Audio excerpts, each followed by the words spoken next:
Olá, irmãos e irmãs, e a todos os que acompanham o vlog Ortodoxia Brasil. Nós vamos começar uma série de vídeos sobre os concílios ecumênicos, os 7 concílios da Igreja, e explicar sobre eles o que eles são e qual a importância deles para a Igreja.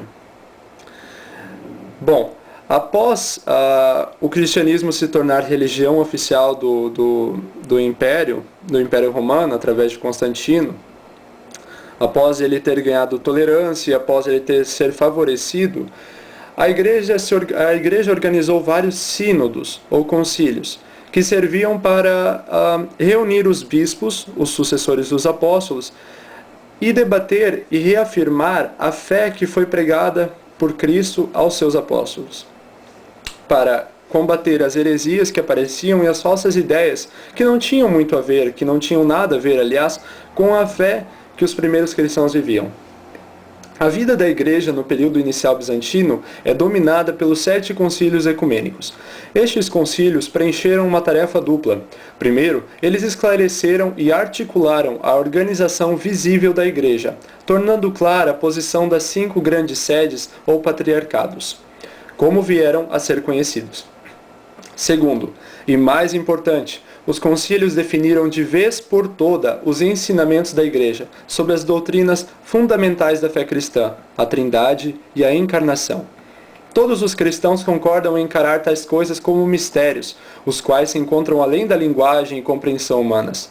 Os bispos, quando redigiam definições nos concílios, não intencionavam explicar o mistério, apenas procuravam eliminar certas maneiras erradas de falar e raciocinar sobre ele. Para impedir que os homens se desviassem em erro ou heresia, eles tão somente esclareciam o modo correto de se referir ao mistério. As discussões nos concílios, às vezes, parecem abstratas e remotas, embora tenham uma finalidade prática, a salvação do homem. O homem, como ensina o Novo Testamento, é separado de Deus pelo pecado, e não pode por seus próprios meios romper a barreira que o pecado criou. Deus, portanto, tomou a iniciativa, tornou-se homem, foi crucificado e ressuscitou ao 3º dia, libertando desta forma a humanidade da prisão do pecado e da morte. Esta é a mensagem central da fé cristã, e é a mensagem de redenção que os concílios estavam preocupados em guardar e salvaguardar.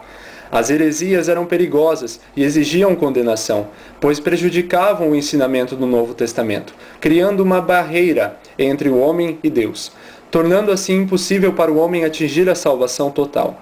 São Paulo exprimiu essa mensagem de redenção em termos de participação. Cristo participou de nossa pobreza para que pudéssemos participar das riquezas de sua divindade. Pois conheceis a graça de nosso Senhor Jesus Cristo, que sendo rico se fez pobre pelo amor de vós, para que pela sua pobreza vos tornasseis ricos. Segunda carta aos Coríntios, capítulo 8, versículo 9. No Evangelho de São João é encontrada a mesma ideia de modo ligeiramente diferente. Cristo declara que ele deu a seus discípulos uma participação na divina glória. E ele ora para que possam alcançar a união com Deus.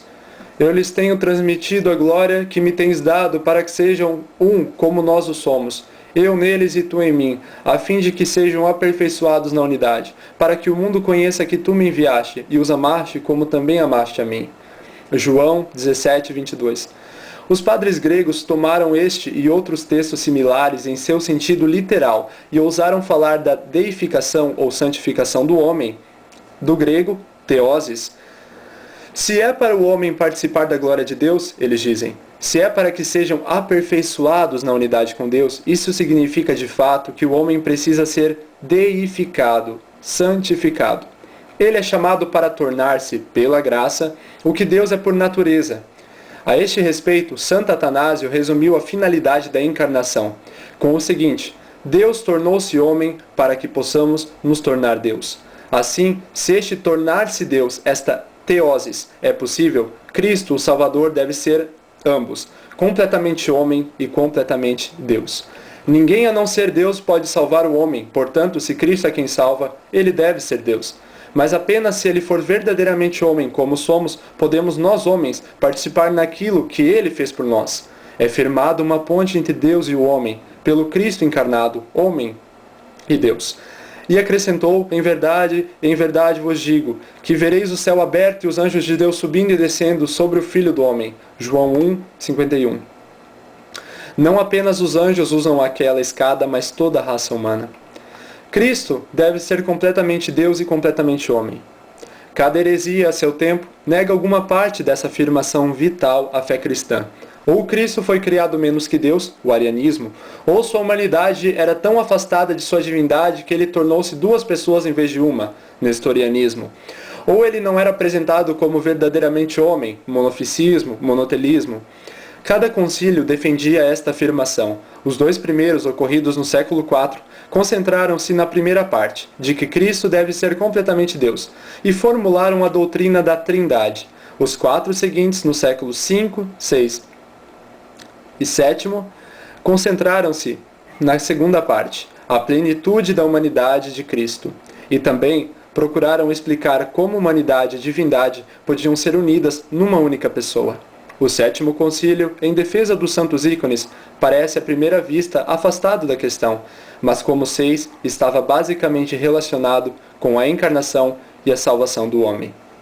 Estes então são os concílios, que servem para organizar a igreja para reunir os bispos sucessores dos apóstolos. Confira os próximos vídeos e descubra passo a passo cada um dos 7 concílios ecumênicos. Cristo está entre nós.